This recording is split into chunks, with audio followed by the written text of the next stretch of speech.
Hello everybody and welcome to the actual beginning of a brand new Let's Play, this time in Xenonauts.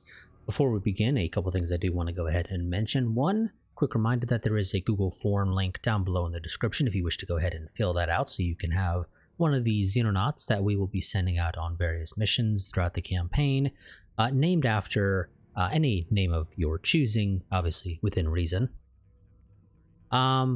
It'll just ask you some simple questions if you have a preferred gender for your Xenonaut, if you have a preferred nationality for them, and then of course whatever name you actually want. There is a character limit on the name. I don't recall what it is off the top of my head, but I do have the Google Forms set up properly to avoid allowing people to put names that are longer than whatever the character limit is. I think it's around 20 characters, but don't quote me on that.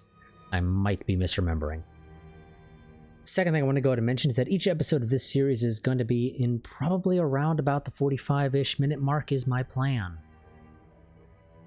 That all out of the way, let's go ahead and hop in. So we're going to go ahead and play on normal. So you've played strategy games before but are not a XCOM veteran. The game is a little more forgiving and the aliens are somewhat less dangerous than usual. Of course, I actually have played various XCOM games, including some of the originals. Made it to the final mission in the original XCOM, never got around to finishing it. I think I have the saves lying around somewhere on a USB drive, but I haven't really messed around to try and actually continue that. And then I also played quite a bit of Terror from the Deep, but didn't, ended up eventually running into a game-breaking bug there, and so never continued that one. I might go ahead and at some point mess around and actually play through the original XCOMs, probably in the form of Open XCOM instead of the normal versions, just because Open XCOM fixes some bugs and whatnot as well. But either way, let's go ahead and hop in. I will have briefings for the explanatory dialogue instead of having the full dialogue. And we are not going to play Iron Man mode. Let's go ahead and begin. So first things first is where exactly do we want to go ahead and set up our bases? And actually, let me get my timer going. In Xenonauts, you get to go ahead and drop down a certain number of bases. I think it's like 8 or 10 in total. Realistically though, you only need like 3. Just because of the way radar coverage works. Having basically one sort of in Cuba, one somewhere in North Africa, often sort of around Egypt, and then another over in what is referred to here as Indochina for this region instead of just calling it Asia. Also, you want one. I found that typically you end up placing it like in the Philippines. And with all 3 of those bases with maxed out radar coverage, you cover enough of the landmass in particular of the Earth to allow you to basically always be detecting UFOs. There's basically no chance that a UFO will straight up go undetected. But for our first one, we're going to go ahead and actually plop it down here in North Africa. And again, typically you place that sort of in the Egypt kind of region. So we'll go ahead and place it right here. This could potentially be a little bit too far to the east, but it doesn't really make a significant difference. You're pretty much guaranteed to have some sort of overlap or potentially a small gap, but if so long as it's a small enough gap, it doesn't really matter. And of course, we're just gonna, I don't care to actually give our names special bases, so we're just gonna call it the Northern Africa base. Let's go ahead and head on in. And how many is it again? 1, 2, 3, 4, 5, 6, 7, 8. Yeah, okay, yeah. I figured I was like, it's 8 or 10, because I know it's an even number. I just couldn't recall which it was. Let's go ahead and max out our radar arrays here. Get a garage down, and get a medical center down.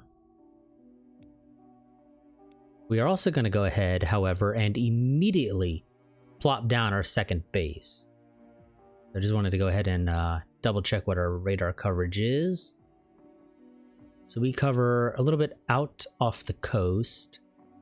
So this, placing it here in Cuba, should be good enough. Now, the reason you want to go ahead and basically drop a second base down immediately is just because of the time it takes to actually get it up and running. If you wait too long, you're probably going to end up losing the campaign just because you took too long to get a second base up. So, in my opinion, you basically want to go ahead and drop a second base immediately. So we'll go ahead and drop that in Cuba. Takes 10 days to get that up, and then I need to get radar arrays and hangars and all that jazz up. So that'll all take a little while. Let's go ahead and set up our initial research, which is actually already done. The game is nice enough to go ahead and say, hey, your first thing you're going to immediately research is going to be alien invasion, and we're going to drop all of the scientists you have, which is 10 by default. Now, I don't recall there's anything in the Xenopedia. There is a little bit, nothing too significant. The biggest one we want to go ahead and look at, though, real quick to get some background on what's going on here, is the Iceland Incident. So the Iceland Incident. The 1958 Iceland Incident was our first contact with extraterrestrial life. An alien craft entered our atmosphere above the Atlantic in what we now believe was a scouting mission. It was detected and intercepted by NATO jets operating under the assumption it was an experimental Soviet aircraft. Visual sighting of the UFO rapidly dispelled that myth. The craft was far larger than its radar signature suggested, more akin to an airborne warship than an aircraft. Attempts to communicate elicited a barrage of energy weapon fire that disintegrated half the squadron and left the remaining jets limping back to base with severe damage. Several subsequent attempts were made by NATO fighter squadrons to intercept the alien vessel, costing them a number of aircraft, but inflicting no appreciable damage on the target. When the UFO abruptly changed course and began heading for the eastern coast of the United States, the decision was made to deploy nuclear weapons. 20 minutes later, half a dozen nuclear-tipped ICBM ignited the sky above an uninhabited part of Iceland. Astonishingly, the UFO survived the blast, but it crash-landed almost intact shortly afterwards. At this point, the NATO forces made the decision to inform their Soviet counterparts about the alien vessel and seek their assistance in securing the vessel and the technology within. This decision was seemingly motivated more by self-preservation rather than altruism. The Soviets were furious at the large, unexplained nuclear detonations and were apparently close to launching missiles of their own. A joint ground operation was launched to capture the alien craft, but numerous extraterrestrials had survived the crash and put up stiff resistance. Human forces took significant losses during the operation, but slowly secured the area around the craft. What happened next is uncertain. All we know is that the alien craft was destroyed in an enormous explosion, almost certainly caused by the craft's power source. This explosion annihilated the UFO itself and wiped out all the ground forces within a 10-mile radius. The only survivors were those at the distant command post. There was nothing left. The UFO was gone, and only a handful of those who had sighted an extraterrestrial were left alive. The aftermath of the incident involved a large-scale cover-up. The official explanation was that of a Soviet invasion of Iceland thwarted by nuclear weapons, with heavy losses on both sides.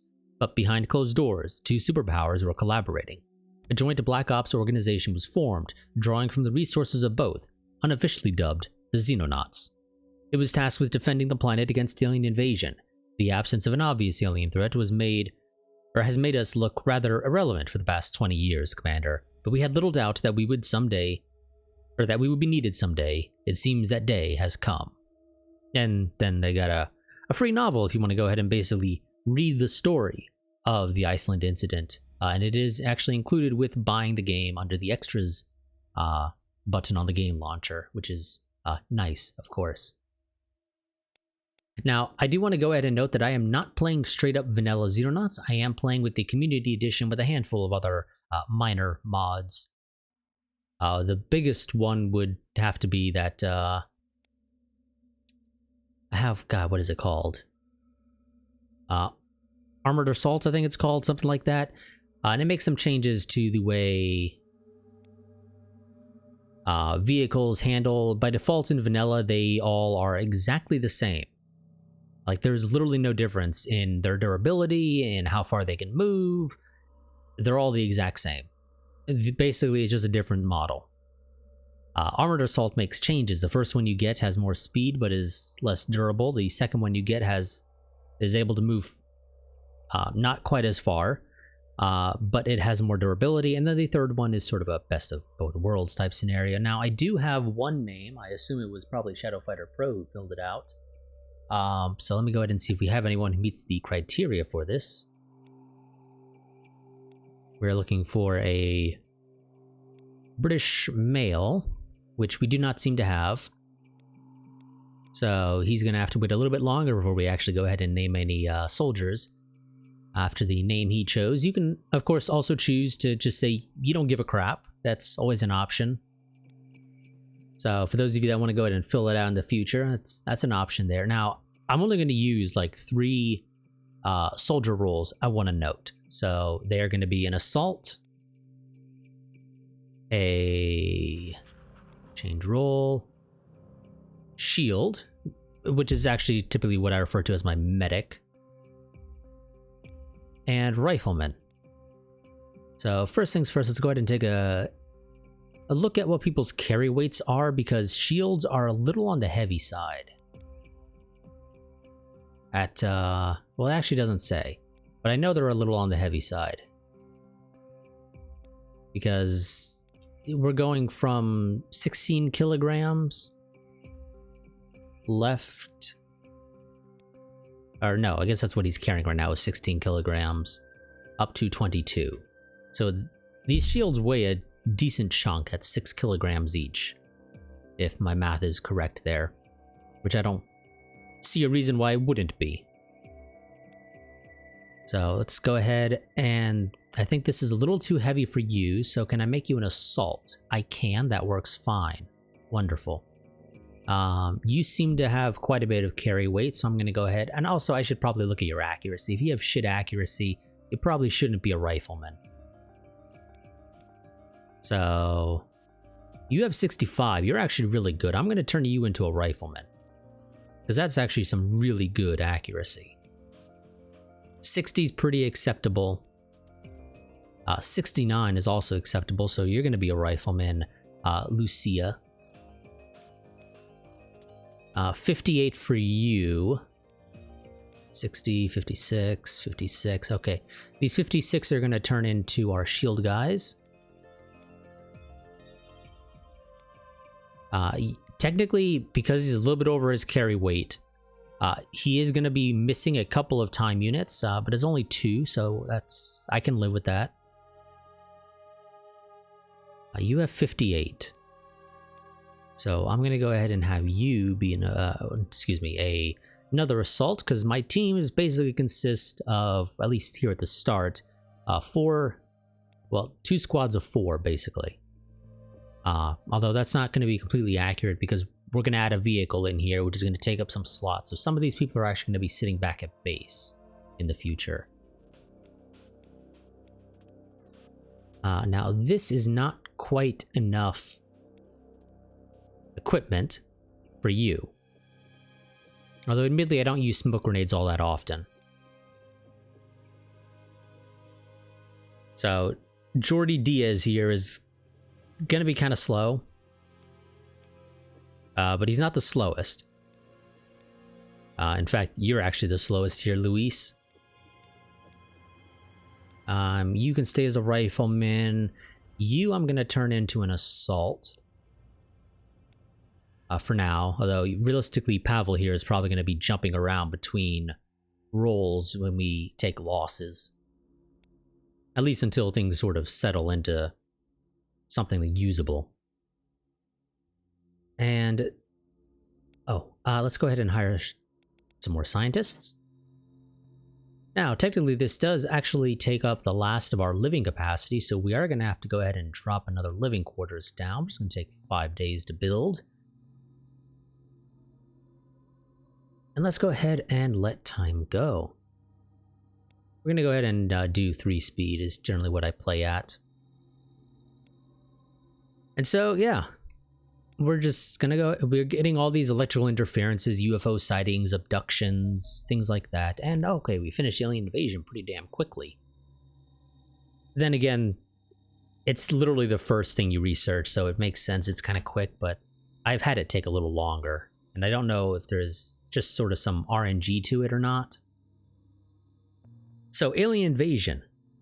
You've probably already noticed we're being invaded, Commander, so I won't state the obvious. The situation is bleak. None of the major powers are able to defend their own airspace, let alone protect the rest of the planet. It seems things are up to us.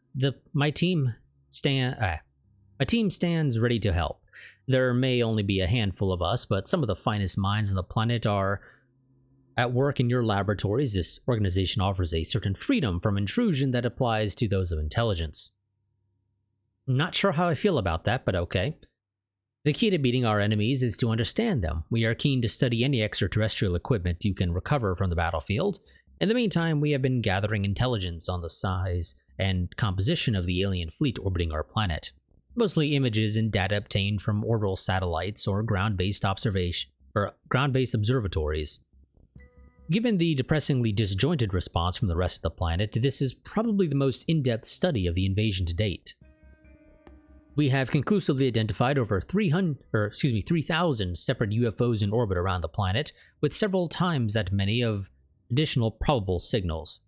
The fleet is composed of craft of various sizes. The UFOs already sighted entering our atmosphere represent the smallest orbital signatures detected, while the largest signatures identified appear to be enormous warships with dimensions rivaling that of modern aircraft carriers. A glimmer of hope remains. The alien craft seem poorly suited to atmospheric flight. Our interceptors may enjoy some early success against the superior extraterrestrial vessels simply due to better adaptation to the combat environment. This may also explain the appearance of only relatively small craft in the skies above our planet. Our scientists theorize that the aliens will have to modify their craft to enter our atmosphere. The larger the craft, the longer this will take. If they are correct, the largest craft will appear in the later stages of the invasion. Perhaps this will afford humanity, read us, enough time to organize a more effective defense.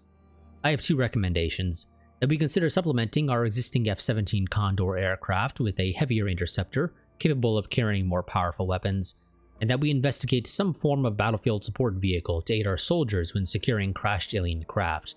Both proposals are already on your desk.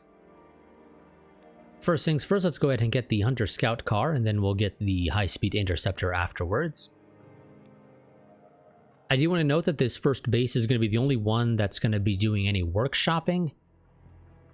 It may also be the only one doing research, because 30 researchers is typically all you need. Obviously, we will need to build another lab to actually fit 30 researchers, but for now, we're going to go ahead and save some money and not build another lab or another workshop. Now, once we get to having 3 radar arrays, we'll actually detect a lot of these UFOs that are just off the coast that we're missing. So it is currently September 3rd, 1979. And so far, we have not officially detected a UFO ourselves. Okay, scientists have arrived. Let's go ahead and get them on that scout car.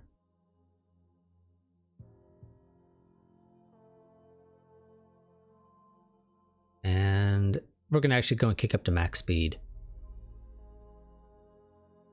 One thing I have noticed in a number of test games that I've played recently to sort of get into how this all works again, because it's been a little while since I've actually played this prior to doing those test games, is that if you don't shoot down a UFO yourself, it seems like the game does actually spawn a crash site for you.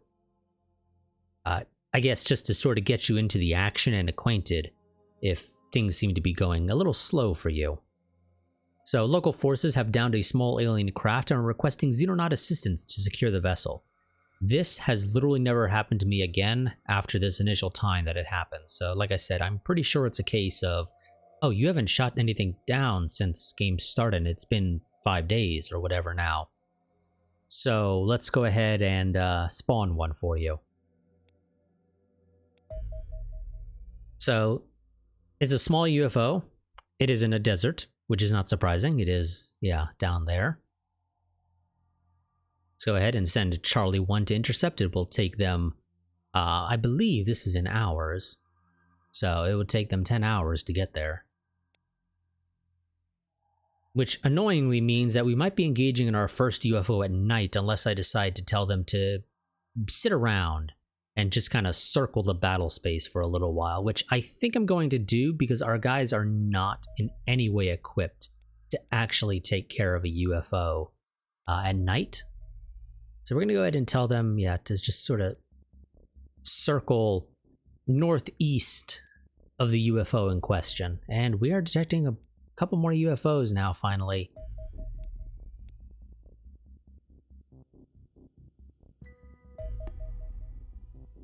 Now, normally I'm going to be auto-resolving these often, but I want to go ahead and show off the actual fighter combat. So we'll go ahead and do that for probably the first couple of UFOs, and then after that, we're just going to be auto-resolving them.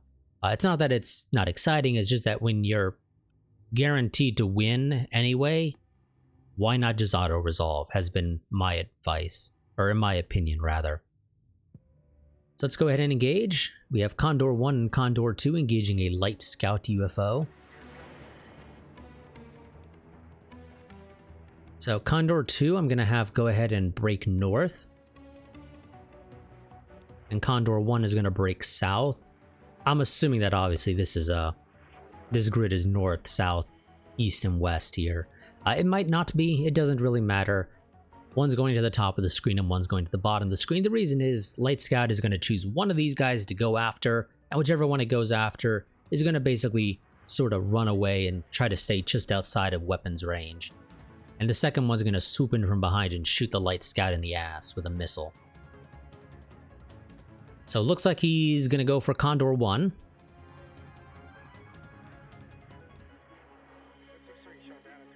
So let's go ahead and have Condor 1 divert further south. Condor 2, you're going to go ahead and adjust your heading. And missiles out. There we go. So that's the second UFO that we're going to have to go ahead and check out. Now how much fuel do we have? 66%. I don't think that's going to be enough to go for UFO 2, but try it. I want you to just sort of stay there until daybreak. Okay, the garage finished. Wonderful. And so did one of the living... Well, I say one of the living quarters. It's the only living quarter we have.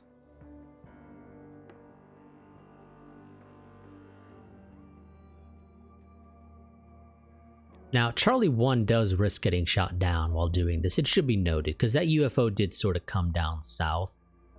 But I guess it didn't... I guess it went further south, or maybe it turned back north. Either way, it's not going to be hitting Charlie 1 right now, which is good enough. This should be considered daybreak having occurred, so we should be able to land at Crash Site 1 without needing to fight a night battle. Which is just not going to work for us initially. I'm going to tell you that right now.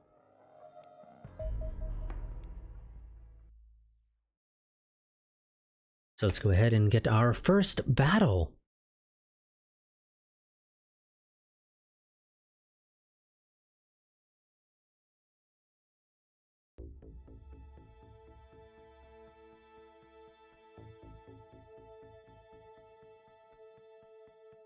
So, quick briefing on how crash sites function. The objective of this mission is to secure the UFO, which will contain artifacts to research or alien materials that you can use to build advanced technology. Other alien items recovered from the battlefield will automatically be sold, granting you additional funding. The simplest way to win this mission is to eliminate all the alien units on the map. This will automatically end the mission and recover all alien artifacts from the battlefield. However, you can also win the mission by killing all the aliens inside the UFO and then holding it with at least one soldier for 5 turns. If the UFO has been shot down, a number of the crew are likely to have died on impact, and some of the recoverable items may have exploded or been destroyed. A landed UFO will contain more recoverable items, but will also contain more aliens. Remember to use smoke, suppression, or shields to reduce the amount of reaction fire your soldiers take when they assault the UFO. Technically, shields don't reduce the amount of reaction fire you take, they just basically give you a little bit extra health in a sense. Because they have a certain number of hit points, 80 hit points. I forgot to actually organize these guys so that they're actually in their squads lined up on either side of the Chinook here. But, oh well, it's not that big of a deal. Now, are we at the... Yes, okay, we are in the bottom. Because of the way this map is oriented, it's oriented like a diamond rather than a square. So we're at the bottom tip of it.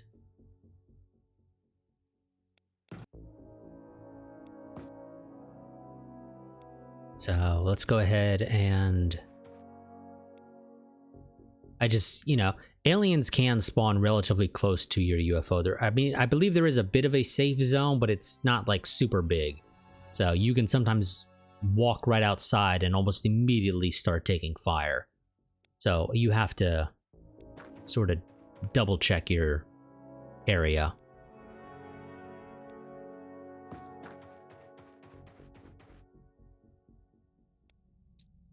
Now these guys are not actually, yeah, again, our shields are not set up properly, so I'm gonna have to remember to take care of that when I get the opportunity.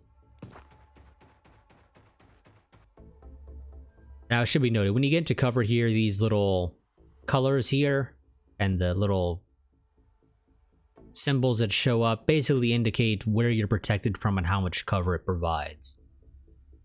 So green, the way it actually really works is that green is kind of bad in a sense. It's sort of low cover. It doesn't protect you a whole lot. Yellow means it protects you quite a bit. And then red is basically full cover. It protects you completely from being shot at, but that comes with some downsides of its own. Generally, you can't shoot if you are behind full cover. There are some exceptions, but again, just as a general rule of thumb, you're unlikely to be able to shoot in those scenarios. Crouching also makes you harder to hit, is something to remember.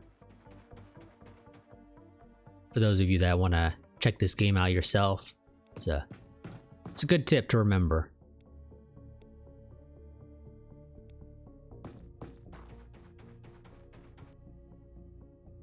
So we've got a bit of perimeter here.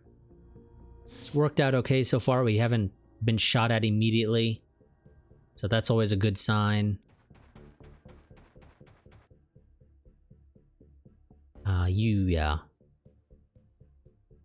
Okay, let's get you up to here. We got a building here. Now there are civilians. I am also using a mod that increases the number of civilians. Oh no, that's not a building. That's just a... For some reason, there is a 1x1 piece of wall here that is supposed to be for a building.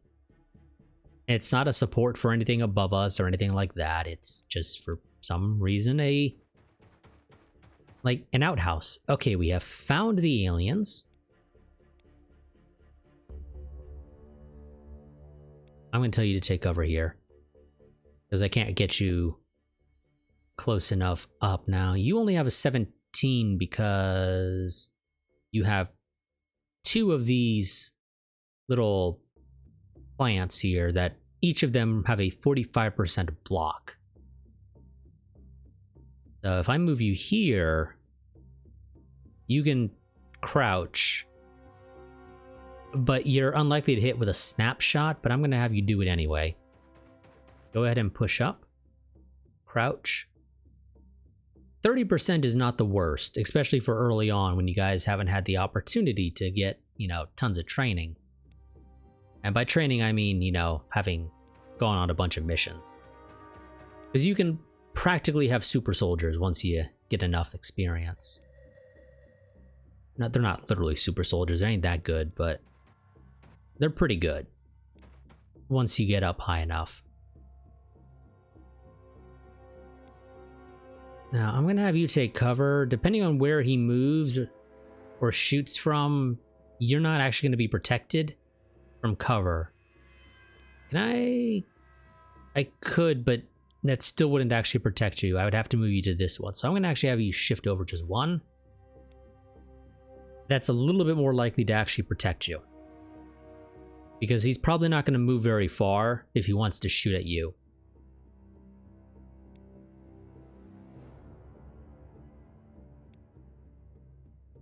So there's the UFO. I don't know how many enemies there are. I think these UFOs tend to have only like 3 or 4 people.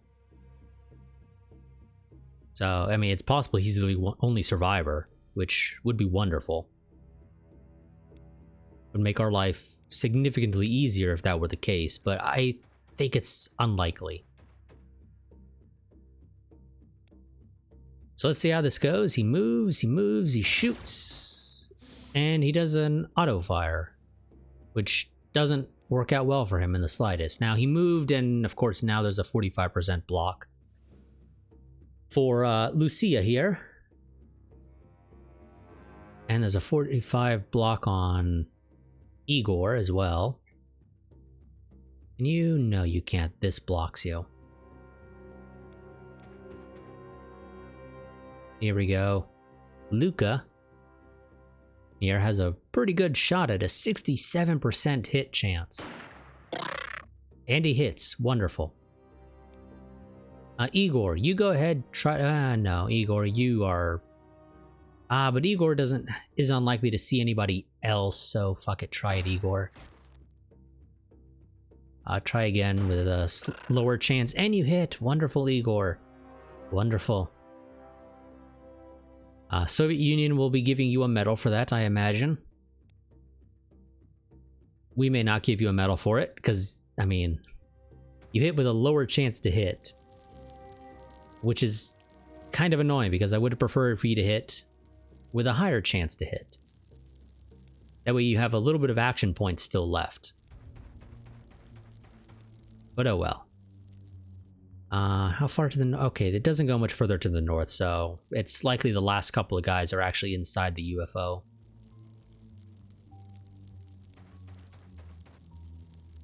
Oh, spoke too soon. Oh hey, look at that. It's a good thing I did have Lucia shoot.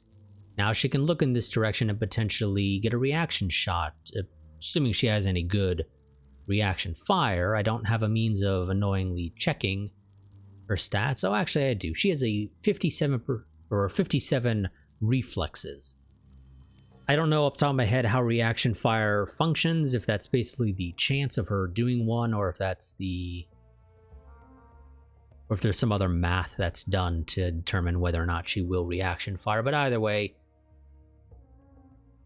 she has a 57 reflexes. So we'll see if Lucia here shoots. It also depends on what this alien does. And he moves into a spot where we can't actually see him, because Tabor here isn't able to quite see him. The question is, do I move Tabor up to get a line of sight? If that alien is on this side where my mouse cursor is, Lucia should have a nice clean shot.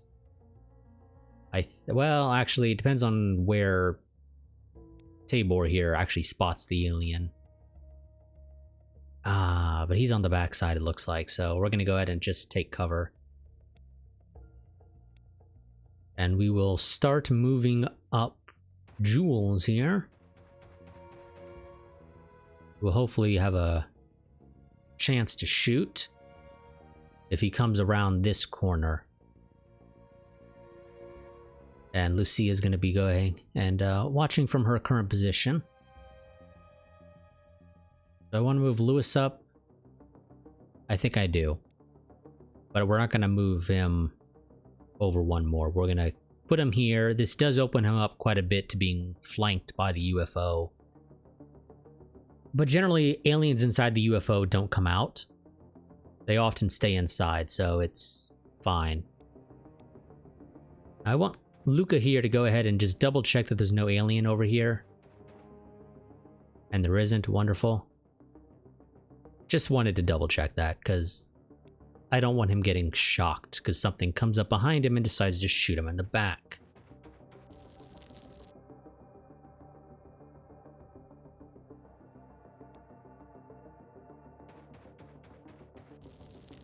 Julia's going to push up. Now, there's a hole in the UFO on this side. So we could push through that or go through the door. We'll go through the door. It just works better, trust me.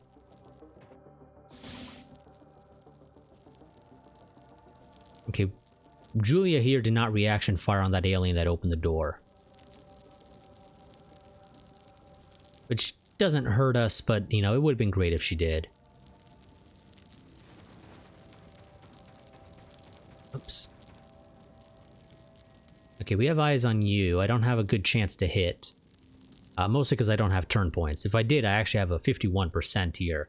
Luca is a damn good shot, apparently. 60 accuracy, but I swear he's better than that. The 60 accuracy doesn't explain that, in my opinion. Because he has a 45 block on that rock there. Now, this alien could have a grenade, but we're going to go ahead and have Igor join Luca here. Do I take the shot or no? Igor doesn't have the rock actually blocking him, but because he can only snapshot, he only has a 32% chance to hit. So I think we're going to say no and just have him reaction fire. Lewis is going to have to look, though, at the UFO now because there's at least two there. One at this door that opened it and then one inside. And Jules here is going to keep looking in this direction. We're going to go ahead and have Tabor here push up just a little bit. Looks like we don't have any civilian contacts on this mission. That guy's really running away.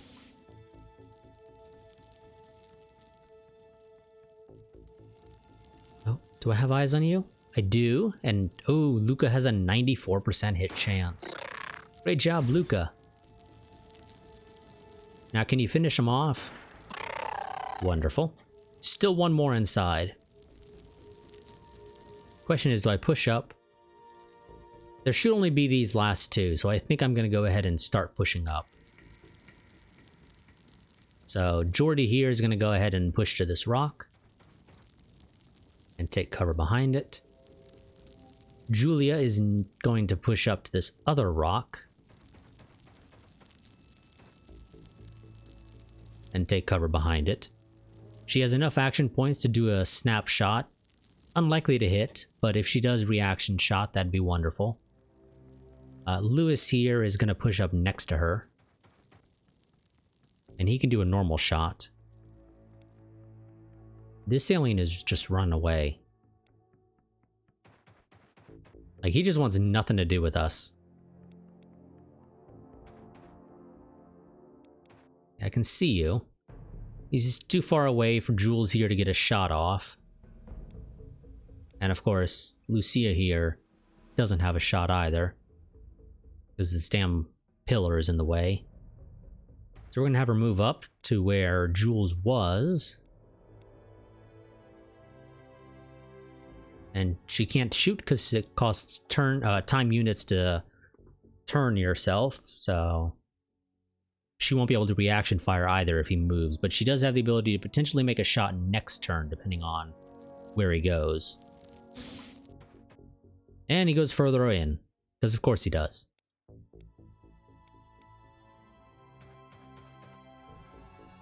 Oh, and he's at the edge of the map, so he's gonna probably swoop around on the right here. But I also need to actually keep an eye out for the potential that he actually goes left. So Tabor is going to go ahead and observe that. Jules is going to watch the right. And Lucia is going to go ahead and be able to take a shot if he comes around on the left again, hopefully. Assuming, of course, she actually bothers to take the reaction shot. Now, I want Jordy here to go far off to the north of the UFO. Well, say north, but off towards the top of the UFO. Just so he doesn't get reaction shotted immediately. Because I still need to push the rest of the team into position. Luce is basically going to take his spot. Doesn't have enough to reaction shot.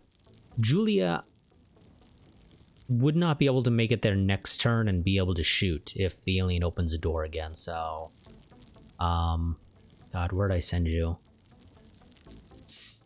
We know this room is clear, or at least, you know, it's likely to be clear. So I'm going to push you out towards that opening in the hull. Next turn, Jordy will move to the door. You'll move behind him. He'll open it, and you'll shoot the alien in the face. At least that's the plan. Okay, I didn't expect him to pop out. That was definitely not part of the plan. But it works just as well. Jordy's hurt, but he's not bleeding, so that's all good.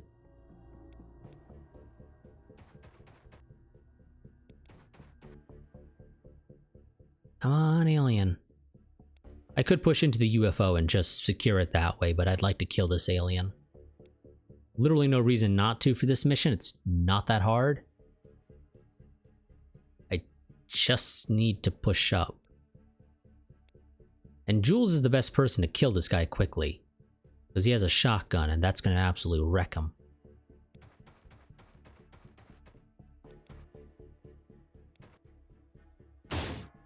Oh, thank God. Now, you don't have the shots to fire. Ah, damn it. Okay. Crouch.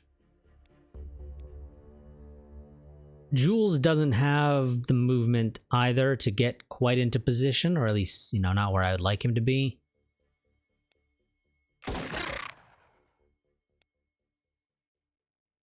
Okay. Well, Tabor, good luck. There's a chance you might die, which would be a shame for you to die on such an easy mission. Now, you could be revived. That is a potential.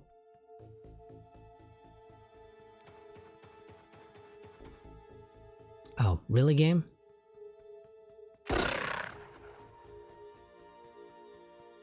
And he was. The way this game works, it should be noted, is that there is a, if I recall correctly, it is a 50% chance of being revived when you're at 0 hit points. But you can be, for lack of a better way to describe it, overkilled.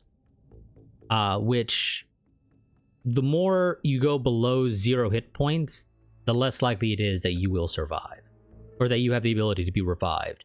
So Tabor, because that alien was only using a pistol, probably only got him down to 0 hit points, maybe slightly below. So he managed to be revived, luckily. So we didn't officially lose anybody. I mean, it technically does list it as a 1 out of 8 casualties, because he technically died, but we managed to revive him, so it's all good. So we got the data core for the scouts, some alien alloys, corpses for the guard, corpses for the non-combatant, which I believe is the dude in red, if I recall correctly. And then the alien plasma pistol itself. Apparently we didn't get anything for the rifles, which is interesting, but I don't think it matters, actually. I think you get the research from just anything. I don't think it has to be specific to plasma pistols. The rifles, I think, also give you the research that I'm thinking about. So it's fine, whatever. We got 12 plasma batteries. We got a bunch of stuff to research, and we will go ahead and take care of all those next time, because timer's about to go off. And of course, next time we'll also go ahead and send somebody to take care of this crash site just south of Warsaw.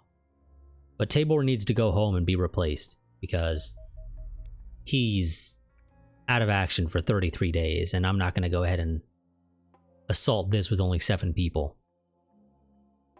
I also have another dude who's also wounded, so it's another reason to head back to base, unload our wounded. And we're probably going to be forced to do a night operation for the next time. So Diaz here, you're going to go ahead and go unassigned as well.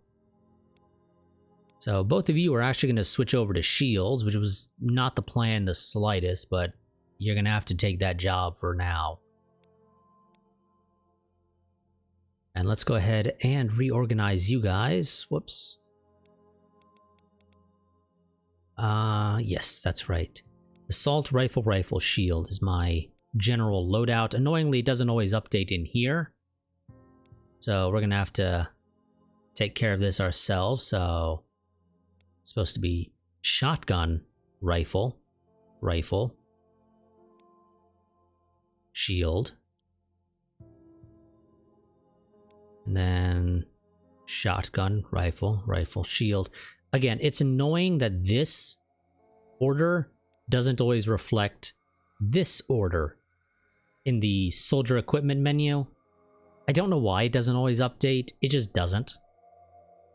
If I really wanted to make sure I had these people all in the correct order, I would have to transfer them all off towards the base, like just unload them from being assigned to this particular drop ship, and then reassign them back on it in the order that I want them to actually be in.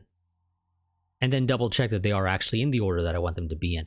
It's about the only real complaint I have about this game, is that for some reason soldier equipment ordering here isn't the same as the aircraft equipment as it's labeled as here on the dropship. I don't know why. It just works that way, because reasons. So we're gonna go ahead and actually end this part here. We still have about 1:30 left on my timer, but we don't have enough time to take care of that UFO in this part, or that crash site in this part. And I don't want to potentially let this run long enough that that crash site actually despawns. I think it's like a day or two before they despawn, but either way, I don't want to risk it. So that's going to be it for this part. I will see you all next time, where we will be taking care of, like I said, that crash site south of Warsaw. And, well, real quick, how are we doing? We ain't doing so hot. We are technically going to lose money, oh, and it actually did. Okay, it actually disappeared sooner than I anticipated. So, okay, that was faster than I thought, but okay, whatever. We'll live. It doesn't technically hurt our forecast changes, but I'll just have to be a little bit faster. So let's go ahead, make a save. And this is just the way I do things, so go ahead and save it like that.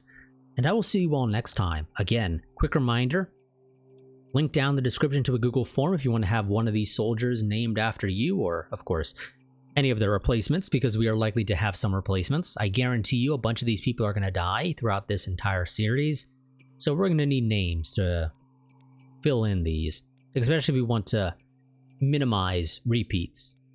I do plan to reuse names if I need to, but again, if possible, I would like to minimize the number of repeats we end up doing. But yeah, so like I said, that form's down there below. If you want to go ahead and support the channel, there are two major ways to do that, both of which will also be linked down below in the description. They are my Patreon as well as a Streamlabs donation link. Choose whichever you prefer to use to support the channel. If you go the Patreon route, you will get early access to videos, and technically it will also give you priority when it comes to getting a soldier named after you, but I don't see that being a particularly big thing, because I'm not expecting 1 million people to fill out that form, if I'm being completely honest. But it is there. Technically, Patreons do get a bit of a priority.